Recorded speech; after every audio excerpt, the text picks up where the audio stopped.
बिस्मिल्लाहिर्रहमानिर्रहीम। अस्सलाम वालेकुम। एक दिन शाहजहां बादशाह शिकार के लिए निकले तो एक जख्मी हिरन का पीछा करते हुए अपने साथियों से दूर चलकर बिछड़ गए। हिरन भी हाथ न आया और रास्ता भी खो दिया। दोपहर का वक्त था, साथियों का दूर दूर तक कोई निशान नहीं था। बादशाह को सख्त प्यास लगी थी। इतने में इनकी नज़र बढ़ के एक दरख्त पर पड़ी, जिसकी ठंडी छांव के नीचे एक गडरिया अपनी भेड़ बकरियों के साथ बैठा था। बादशाह ने, जो इस वक्त शिकार के कपड़ों में थे, गडरिये से पानी मांगा तो उसने बताया कि साथ लाया हुआ पानी ख़त्म हो गया है। उसने फ़ौरन एक बकरी के दूध से बर्तन धोकर दूसरी बकरी का दूध बादशाह को पीने के लिए दिया। बादशाह को गडरिये की ये बात बहुत पसंद आई और उसने उससे कागज़ मांगा। जंगल में भला गडरिये के पास कागज़ कहाँ? बादशाह ने बड़ का एक पत्ता तोड़कर इस पर खंजर की नोक से कुछ लिखा और इस गडरिये को देते हुए बोला, ये लो अपना इनाम, हमने तुम्हें 2 गांव जागीर में दिए हैं। जुमे को ये पता लेकर जामे मस्जिद दिल्ली आकर हमसे मिल लेना। गडरिया खुश होकर घर लौट चला। अपनी कंबल ज़मीन पर डालकर वो पत्ता इस पर रख दिया और बकरियां बंद करने लगा। एक बकरी जो इधर से आई तो इसने पत्ता मुंह में उठा लिया और गडरिये के पहुंचने से पहले चट कर गई।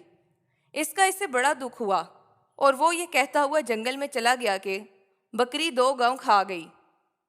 आखिर जुमे का दिन आ पहुंचा। गडरिया अपने गांव से निकलकर दिल्ली की तरफ चल पड़ा। चलते चलते दोपहर हो गई। बकरी 2 गांव खा गई की रट लगाते हुए वो जामे मस्जिद में दाखिल हुआ तो उसने देखा कि तमाम नमाजी हाथ उठाए दुआ मांग रहे हैं। इसने बादशाह को भी दुआ मांगते देखा तो एकदम चीख पड़ा, दाता छप्पड़ फाड़ कर देगा तो लूँगा, और यही कहते हुए वापस भाग निकला। बादशाह ने नमाज के बाद इसे बहुत तलाश किया लेकिन वो ना मिला। जंगल में पहुँचते पहुँचते गडरिये को शाम हो गई। वो वहीं एक बड़े पुराने दरख्त पर चढ़कर बैठ गया। रात को कुछ डाकू वहाँ आए और गांव में डाका डालने की मंसूबाबंदी करने लगे। गडरिये ने इनकी सारी बातें सुनी और इनको टोका और बोला, चोरी करना बुरी बात है, और फिर वो गांव के लोग तो बहुत गरीब हैं, इनके पास कुछ नहीं है। अगर तुम लोगों को वाकई पैसा ही चाहिए तो इस दरख्त के नीचे खोदो। मैंने अपने बड़ों से सुना है कि यहाँ एक बहुत बड़ा पुराना खजाना दफन है। ये कहकर वो गडरिया गांव की तरफ दाता छप्पड़ फाड़ कर देगा तो लूँगा की रट लगाता हुआ चला गया। डाकू ने बड़ी बहस के बाद खुदाई शुरू की और वहां से सचमुच 2 बड़े बर्तन निकल आए। डाकू बड़े खुश हुए, मगर जैसे इन लोगों ने बर्तन खोले तो उसमें सांप और बिच्छू भरे हुए थे। डाकुओं को ये देखकर बड़ा गुस्सा आया और वो बर्तन लेकर गांव की तरफ चल पड़े। एक झोंपड़ी से गडरिये की आवाज़ आ रही थी। उन्होंने वो दोनों बर्तन इस गडरिये की आंगन में उलट दिए ताकि सांप और बिच्छू उसे डस लें। लेकिन इन बर्तनों से अशरफियाँ गिरने लगी और उसकी शोर से गांव के लोग जाग गए।